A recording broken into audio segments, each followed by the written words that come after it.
When we study history, we often look at the buildings people left behind. By comparing them with other structures, historians can place a building on the timeline of history. The same approach can be applied in Elden Ring.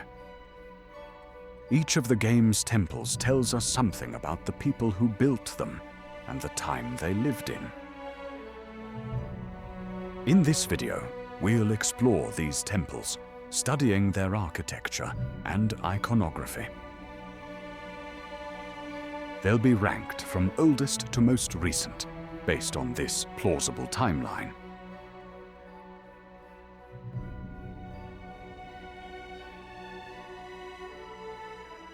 Let's dive in.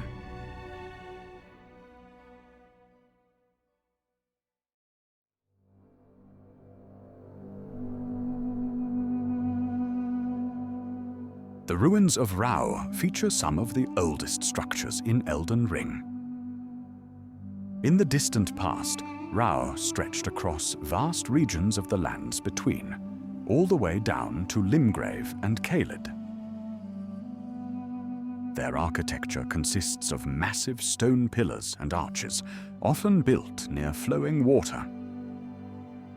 Only a small part of their empire was preserved to the present day, situated in the northwest corner of the Shadow Realm. Judging from the monuments and structures in this area, it might have been dedicated to religious worship.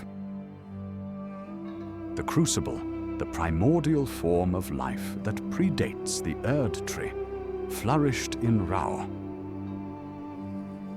This relief might be a depiction of the ancient Crucible.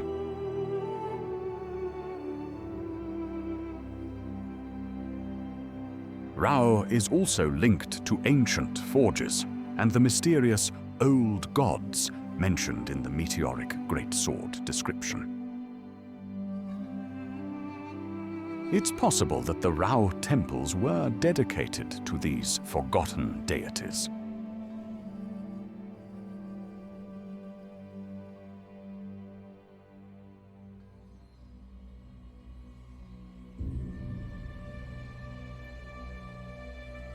Another extinct culture is known as the Ancient Dynasty, referred as such in item descriptions. They built impressive underground landmarks, such as the Ul Palace ruins and the Dynasty Mausoleum. Their ruins predominantly feature statues of a bearded man. His exact identity is unknown, but he clearly was an important figure to the dynasty.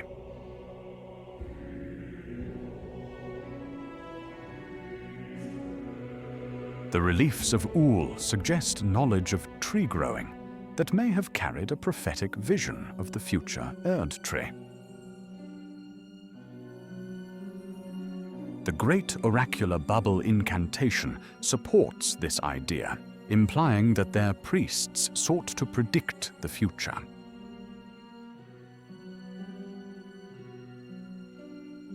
The ancient dynasty also built the stone coffins scattered across the world, many of which drifted to the Cerulean coast. These are often speculated to be ships originally used for travel across vast distances.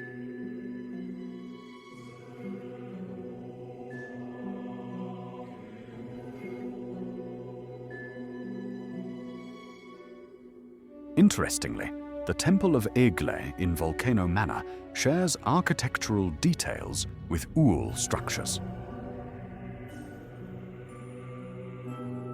This raises the possibility that worship of the god-devouring serpent began in the ancient dynasty era.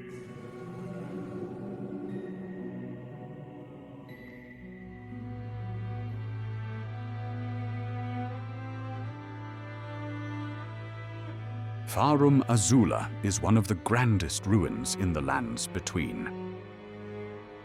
Suspended above the Eastern Sea, this colossal temple complex was once the royal seat of the ancient dragons and the home of Dragon Lord Placidusax.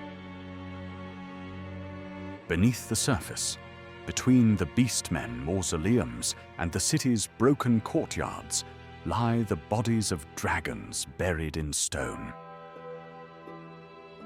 In past ages, their bodies formed a wall of living rock to shield their dragon lord, which might be a hint as to the way Farum Azula was built.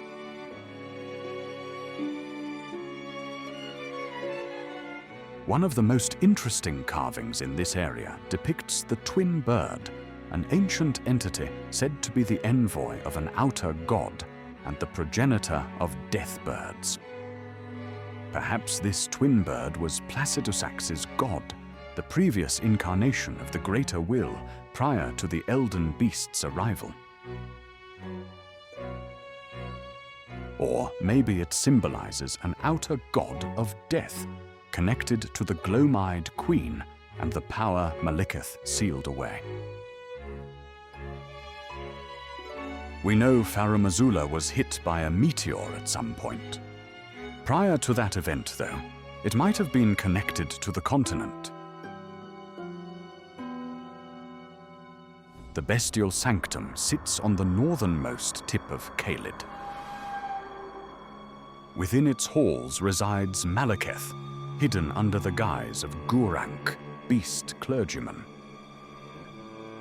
Around the sanctum lie the corpses of beastmen, arranged in the same manner as those in Farum Azula, suggesting a direct link between the two sites. The reliefs carved into the walls also mirror those of the floating temple, depicting dragons entwined with flowers, symbols that may point toward the primordial crucible of life.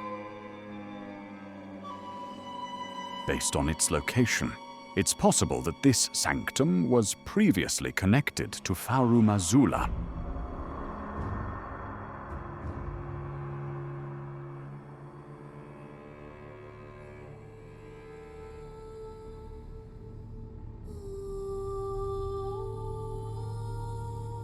Enir-Illim is the sacred tower of the Hornsent civilization, which preceded the age of the Golden Order. Here, they pursued divinity, using a crucible current in hopes of reaching their gods. Statues of twin figures embraced by spiral horns seemingly depict their rite of ascension, which involves the union of a lord and a god.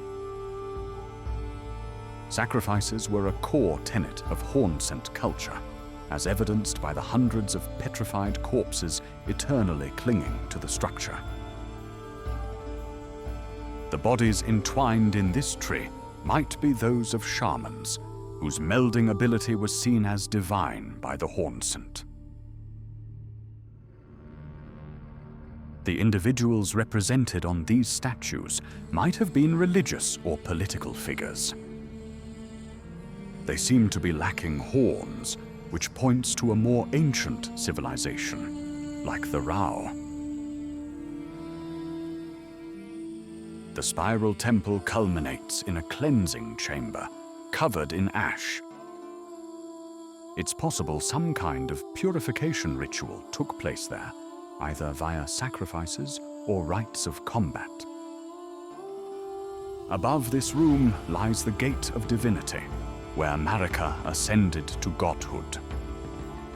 Judging from the story trailer, the gate had just been built by that point, which means it didn't predate the Hornsent era.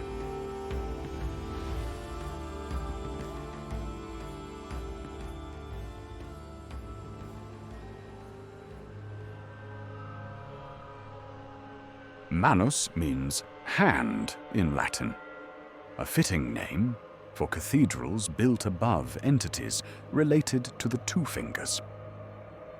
They are much larger than the churches commonly seen in Elden Ring, implying they were places of high religious importance to their builders. In all likelihood, they were dedicated to worship of the fingers and, by extension, of the greater will. It's hard to say when exactly they were built, though their architecture matches the Church of Vows, which celebrates the union of the Golden Order with the House of Carrier. The same Church of Vows that features a Nox statue. Perhaps the cathedrals were built by common ancestors of the Carians and the Nox in the age that preceded Marika's ascension.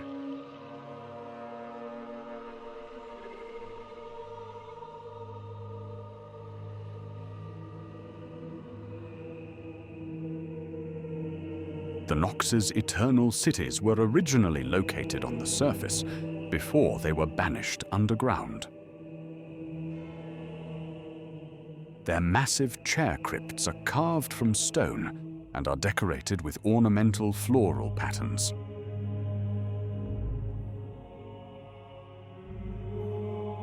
Beneath each throne lies a chamber containing a chest with valuable treasures of the Nox. The sitting giants' identities are a complete mystery, though they clearly were important figures to the ancient inhabitants of the Eternal Cities. The largest known temple of the Nox is located in Noclateo, featured in Night Rain. Its ceiling is shrouded in a false night sky, hinting that this is where the Nox covertly communed with cosmic forces.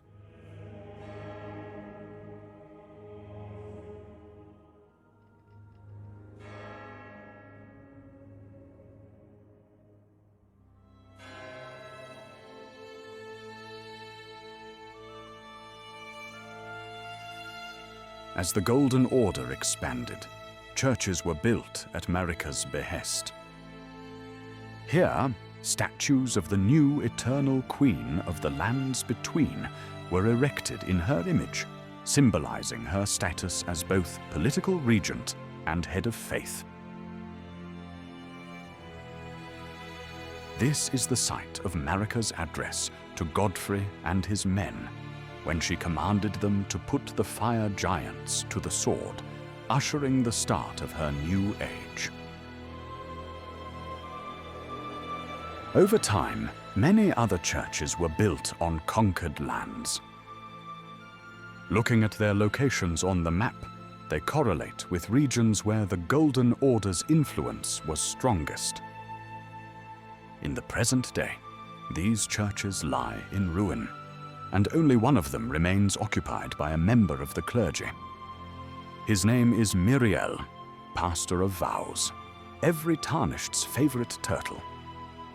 Little is known about the religious structure of the Golden Order, though it's possible there were other pastors or bishops in the past serving in the other churches. This temple presides over Leyndell, denoting its symbolic importance. It sits on the same elevation as the Queen's bedchambers and is also the second closest building to the Erdtree.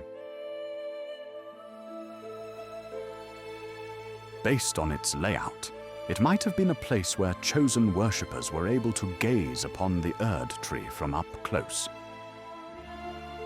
This was likely considered a great privilege, mainly granted to finger-reader oracles and devout nobles.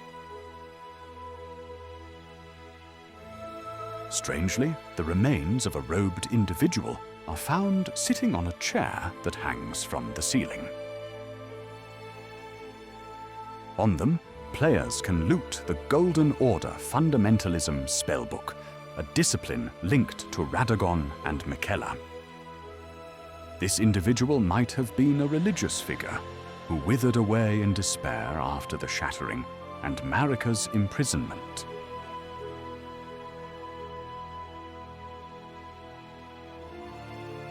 If you enjoy my content, be sure to like and subscribe. Thank you for watching.